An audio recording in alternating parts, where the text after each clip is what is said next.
പൂജനീയ സ്വാമി സസ്വരൂപാനന്ദ സരസ്വതി ഉൾപ്പെടെ വേദിയിലും സദസ്സിലുമായി സന്നിഹിതരായിട്ടുള്ള വിശിഷ്ട വ്യക്തികളെ, വിശ്വാസികളെ, സഹോദരി സഹോദരന്മാരെ, എൻ്റെ വിനീതമായ നമസ്കാരം. ബ്രഹ്മശ്രീ നരസിംഹ കൂഷ്മാനന്ദ സിദ്ധയോഗി സ്വാമിജി, അദ്ദേഹം മഹാസമാധിയായിട്ട് 100 കൊല്ലം തികയുകയാണ്. ഈ അവസരത്തിൽ ഉമ്പർനാട് ബ്രഹ്മർഷി നരസിംഹ കൂഷ്മാണ്ഡ സിദ്ധ ആശ്രമം മാവേലിക്കര മാത്രമല്ല, കേരളത്തിലുടനീളം അറിയപ്പെടുന്ന ഒരു ആത്മീയ കേന്ദ്രമാണ്. സ്വാമിജിയെ സംബന്ധിച്ചിടത്തോളം 37 കൊല്ലക്കാലത്തെ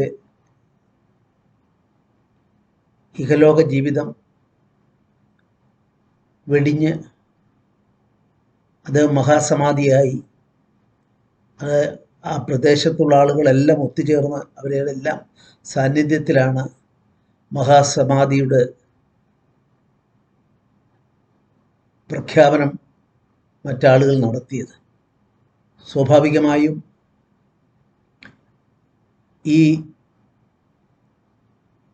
മഹാസമ്മേളനത്തിൽ 2-ാം തീയതി മുതൽ 10-ാം തീയതി നടക്കുന്ന മഹാസമ്മേളനത്തിൽ ഞാൻ എത്തിപ്പെടാം എന്ന് സംഘാടകരോട് സംബന്ധിച്ചിരുന്നതാണ്.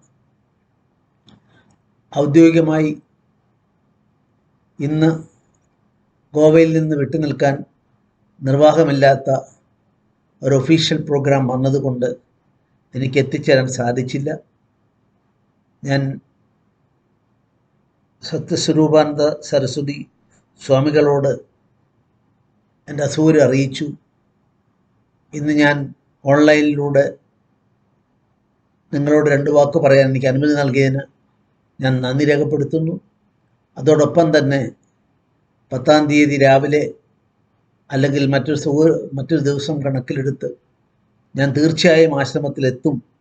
വെണ്മണിക്കാരനായ എനിക്ക് ഇത്രയും വലിയ ആത്മീയ ചൈതന്യമുള്ള ഒരു സന്യാസ കേന്ദ്രത്തിൽ, ആത്മീയ കേന്ദ്രത്തിൽ എത്തിപ്പെടാതിരിക്കാൻ പാടില്ല. ഞാനതുകൊണ്ട് തീർച്ചയായും എത്തും എന്ന് എല്ലാവരെയും അറിയിക്കാൻ കൂടി ഈ അവസരം ഉപയോഗിക്കുകയാണ്.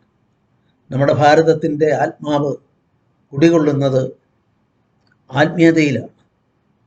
ആ ആത്മീയതയെ വിശാലമായി കാണാനും എല്ലാ വിശ്വാസങ്ങളുടെയും, അറിയപ്പെട്ട എല്ലാ മതങ്ങളെയും സ്വീകരിച്ച ഒരു നാട്, 12ഓളം മതങ്ങൾ യഥേഷ്ടം ഭാരതത്തിൻ്റെ മണ്ണിൽ, അവയ്ക്കെല്ലാം വളരാനും വികസിക്കാനും ദൈവത്തിങ്കിലേക്കുള്ള വഴി കാട്ടിക്കൊടുക്കാനും ഒക്കെ സാധിച്ചത് നമ്മുടെ സംസ്കാരം മന്വന്തരങ്ങളിലൂടെ കടന്നു വന്ന ഭാരതീയ സംസ്കാരത്തിൻ്റെയും ധർമ്മത്തിൻ്റെയും ചരിത്രത്തിൻ്റെയും ഏറ്റവും വലിയ വിജയമായി ഞാൻ കാണുകയാണ്. ഡോക്ടർ എസ് രാധാകൃഷ്ണൻ ഇന്ത്യയുടെ പ്രഥമ ഉപരാഷ്ട്രപതിയായി തിരഞ്ഞെടുത്ത അവസരത്തിൽ അദ്ദേഹത്തെ സന്ദർശിച്ച ഒരു വിദേശ പത്രപ്രതിനിധി ഒരു ചോദ്യം അദ്ദേഹത്തോട് ചോദിക്കുകയുണ്ടായി.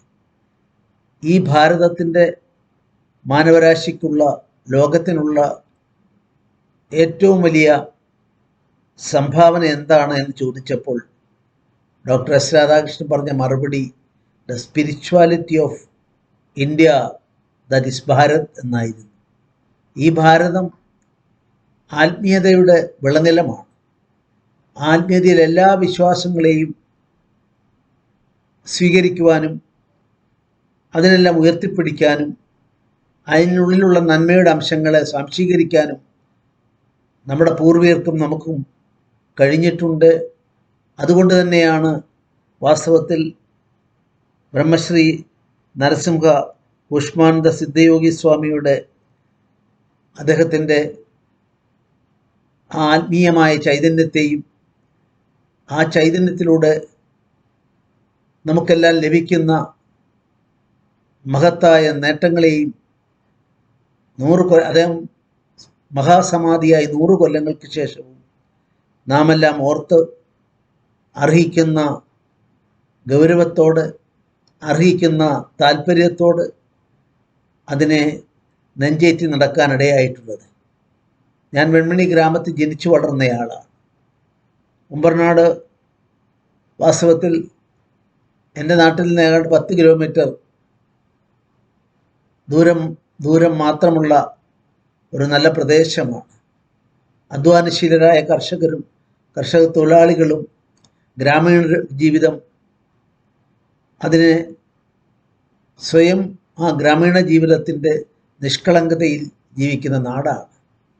അവിടെ തീർച്ചയായും നരസിംഹ കുഷ്മണ്ഡ സിദ്ധയോഗി സ്വാമിയുടെ അനുഗ്രഹം എല്ലാവർക്കും ലഭിച്ചതുകൊണ്ടാണ് ഒരു മനോഹരമായ ഗ്രാമപ്രദേശമായി എല്ലാവരും സ്നേഹത്തോടെ സൗഹാർദ്ദത്തോടെ കഴിയുന്ന ഒരു പ്രദേശമായി നിൽക്കാൻ ഈ പ്രദേശത്തിന് സാധിക്കുന്നത്. നിങ്ങളെല്ലാവരെയും ഞാൻ അനുമോദിക്കുന്നു. തീർച്ചയായും നമ്മുടെ ജീവിതം, ആ ജീവിതം ദൈവം തന്ന ജീവിതം, ആ ജീവിതത്തിൽ ഭാരതീയമായ അന്തഃസത്തെ ഉൾക്കൊണ്ടുകൊണ്ട് മാനവരാശിക്കുള്ള യഥാർത്ഥ വഴികാട്ടി ഭാരതീയതയാണെന്ന് ഉറച്ചു വിശ്വസിച്ചുകൊണ്ട് നമ്മൾ അഭംഗുരം മുന്നോട്ട് പോവുകയാണ്. 21-ാം നൂറ്റാണ്ട് ഭാരതത്തിൻ്റെ ആത്മീയതയുടെ നൂറ്റാണ്ടായി മാറിക്കൊണ്ടിരിക്കുന്ന ഈ കാലഘട്ടത്തിൽ അതിന് സാക്ഷ്യം വഹിക്കാൻ നമുക്കെല്ലാവർക്കും കഴിയുന്നു. സ്വാമി സസ്വരൂപാനന്ദ സരസ്വതി വാസ്തവത്തിൽ നമ്മുടെ നാട്ടിലെ ഹൈന്ദവ മുന്നേറ്റത്തിൻ്റെ ഏറ്റവും വലിയ ദീപസ്തംഭങ്ങളിലൊന്നായി കരുതുന്നയാളാണ് ഞാൻ. ഈ പരിപാടി വൻ വിജയമായി മാറട്ടെ. ദൈവത്തിൻ്റെ സാന്നിധ്യം തീർച്ചയായും ബ്രഹ്മശ്രീ സിദ്ധയോഗി സ്വാമിയുടെ അനുഗ്രഹാശകളാൽ വലയം ചെയ്യപ്പെട്ട ഇന്നത്തെ പരിപാടി, ആ പരിപാടി നിങ്ങളുടെ എല്ലാം അനുമതിയോടെ ഞാൻ ചാരിറ്റബിൾ ആക്ടിവിറ്റീസിൻ്റെ ഔപചാരികമായ തുടക്കം കുറിച്ചതായി അറിയിച്ചുകൊള്ളുന്നു. എല്ലാവർക്കും എൻ്റെ പ്രണാമം, നമസ്കാരം. ജയ് ഹിന്ദ്, ജയ് ഭാരത്.